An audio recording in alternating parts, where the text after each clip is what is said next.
இறையேசுவில் அன்பார்ந்த சகோதர சகோதரிகளே, திருவிவிலியம் அறிவும் பகுதியில் இன்று நாம் திருவிவிலியத்தின் சிறிய இறைவாக்கின நூல்களில் ஒன்றான நாகும் நூலை பற்றி சுருக்கமாக அறிந்து கொள்வோம். இந்த நூல் அசிரியாவின் தலைநகரமான நினவே நகரத்தின் வீழ்ச்சியை பற்றிய தீர்க்க தரிசனமாகும். நூலின் பின்னணி நாகும் என்ற பெயருக்கு ஆறுதல் அல்லது தேற்றல் என்பது பொருள் உள்ளது. இந்த நூல் கிமு 7ஆம் நூற்றாண்டின் இறுதியில் எழுதப்பட்டது. அந்த காலத்தில் நினவே அசிரிய பேரரசின் தலைநகரமாக இருந்தது. இறைவாக்கினர் யோனா காலத்தில் நினவே மக்கள் மனம் திரும்பினார்கள். ஆனால் பின்னர் மீண்டும் கொடுமையும் அநீதியும் நிறைந்த வாழ்க்கைக்கு திரும்பினார்கள் என்பதை விவரிக்கின்றது நூலின் மைய செய்தி. நாகும் நூல் கடவுளின் நீதியை வலியுறுத்துகின்றது.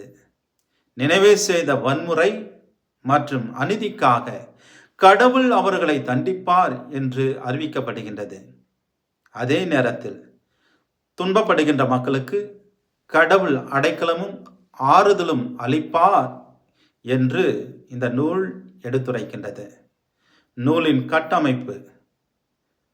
இந்த நூல் 3 அதிகாரங்களை கொண்டுள்ளது. முதல் அதிகாரம் கடவுளின் சுபாவத்தையும் நினைவுக்கு எதிராக தீர்ப்பையும் அறிவிக்கின்றது.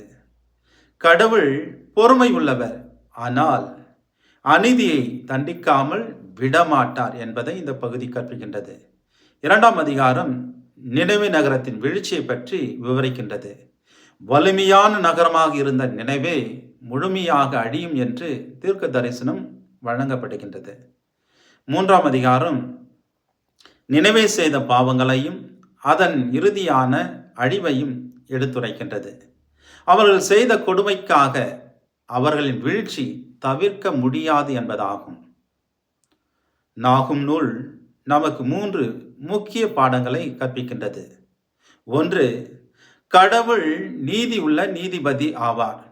2. துன்பப்படுகின்ற மக்களுக்கு அவர் அடைக்கலமானவர். 3. ஆணவமும் அநீதியும் இறுதியில் தண்டிக்கப்படும் என்பதாகும்.